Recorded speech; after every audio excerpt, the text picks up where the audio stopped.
বন্ধুরা, অনেক সময় দেখা যায় অল্প একটু খেলেই পেট ভরে যাচ্ছে। বাম দিকের পাঁজরের নিচে একটা ভারী ভাব বা হালকা ব্যথা অনুভব হচ্ছে, কিংবা কোনো কারণ ছাড়াই শরীর দিন দিন ফ্যাকাশে আর দুর্বল হয়ে যাচ্ছে। আপনি কি জানেন এগুলো কিসের লক্ষণ হতে পারে? হ্যাঁ, একে সহজ বাংলায় আমরা বলি পিলি বাড়া, আর চিকিৎসা বিজ্ঞানের ভাষায় একে বলা হয় স্প্লিন ইনলার্জমেন্ট। আজকের ভিডিওতে আমরা খুব সহজ ভাষায় জানাবো প্লীহা বড় হলে শরীরে কি কি সমস্যা হয়, কেন এটি হয়, এবং অপারেশন ছাড়াই হোমিওপ্যাথি ওষুধের মাধ্যমে কিভাবে এর স্থায়ী সমাধান সম্ভব। ভিডিওটি শেষ পর্যন্ত দেখুন, কারণ আজ আমি এমন হোমিওপ্যাথি ওষুধের কথা বলবো যা এই সমস্যায় চমৎকার কাজ দেয়। প্লীহা বড় হলে কি হয় ও এর লক্ষণ কী? প্রথমে জানা দরকার প্লীহা বা স্প্লিন আসলে কি।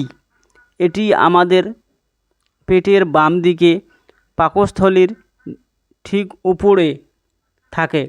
এটি শরীরের রোগ প্রতিরোধ ক্ষমতা ধরে রাখে এবং রক্তকে ফিল্টার বা পরিষ্কার করে। কিন্তু কোনো কারণে এটি যখন স্বাভাবিকের চেয়ে বড় হয়ে যায়, তখন শরীরে বেশ কিছু লক্ষণ দেখা দেয়। প্রথম লক্ষণ, পেটের বাম দিকে পাঁজরের নিচে একটা ভারী ভাব বা চিরিক মারা ব্যথা হতে পারে। দ্বিতীয় লক্ষণ, প্লীহা বড় হয়ে পাকস্থলীর উপর চাপ দেয়। এর ফলে অল্প একটু খাবার খেলেই মনে হয় পেট পুরো ভরে গেছে। এর তৃতীয় লক্ষণ কি, শরীর প্রচণ্ড দুর্বল হয়ে পড়ে এবং রক্তশূন্যতা বা অ্যানিমিয়া দেখা দেয়। কারণ বড় হয়ে যাওয়া প্লীহা শরীরের সুস্থ লোহিত রক্তকণিকাকে ধ্বংস করতে শুরু করে। এর চতুর্থ লক্ষণ হলো রোগ প্রতিরোধ ক্ষমতা কমে যায়, যার ফলে রোগী ঘন ঘন ইনফেকশন বা ঠান্ডা জ্বরে ভোগেন। প্লীহা বড় হওয়ার প্রধান কারণগুলি কি কি? এখন প্রশ্ন হলো, কেন প্লীহা বড় হয়? এর পেছনে মূল তিনটি কারণ থাকে। প্রথম কারণ হলো পুরনো জ্বর, ম্যালেরিয়া, টাইফয়েড বা কালা জ্বরের মতো পুরনো বা ক্রনিক জ্বর ঠিকমতো চিকিৎসা না হলে প্লীহা বড় হয়ে যায়। এর দ্বিতীয় কারণ লিভারের সমস্যা। আপনার যদি ফ্যাটি লিভার, জন্ডিস বা লিভার সিরোসিসের সমস্যা থাকে, তবে তার সরাসরি প্রভাব প্লীহার উপর পড়ে। তৃতীয় কারণ হলো রক্তের ইনফেকশন। রক্তে কোনো ব্যাকটেরিয়াল বা ভাইরাল ইনফেকশন হলে প্লীহাকে বেশি কাজ করতে হয়, যার ফলে এটি আকারে বেড়ে যায়।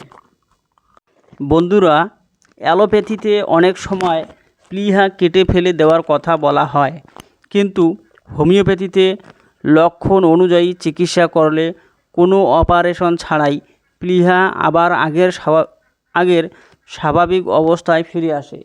চলুন জেনে নেই হোমিওপ্যাথি ওষুধগুলি কি কি। প্রথমে জানাবো যে ওষুধটি, সেটি হলো সিওন্যান্থাস মাদার। এটি প্লীহা বড় হওয়ার জন্য সবচেয়ে প্রধান টনিক।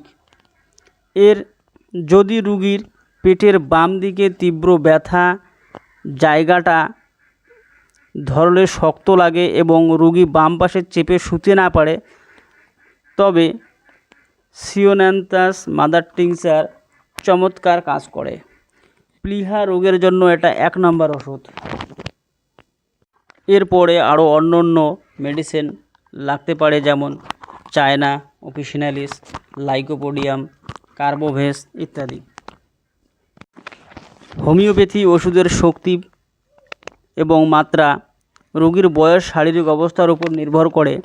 তাই নিজে দোকান থেকে কিনে না খেয়ে অবশ্যই একজন রেজিস্টার্ড হোমিওপ্যাথিক ডাক্তারের পরামর্শ নিয়ে ওষুধগুলি খাবেন। এর পাশাপাশি যাদের প্লীহা বড় তারা পেটের বাম দিকে যেন কোনো ধরনের আঘাত না লাগে সেদিকে খেয়াল রাখবেন। ভারী ব্যায়াম বা ভারী জিনিস তোলা থেকে বিরত থাকুন। সহজে হজম হয় এমন পুষ্টিকর খাবার এবং প্রচুর জল পান করুন। আশা করি আজকের ভিডিওটি আপনাদের উপকারে আসবে। ভিডিওটি কেমন লাগলো কমেন্টে জানান।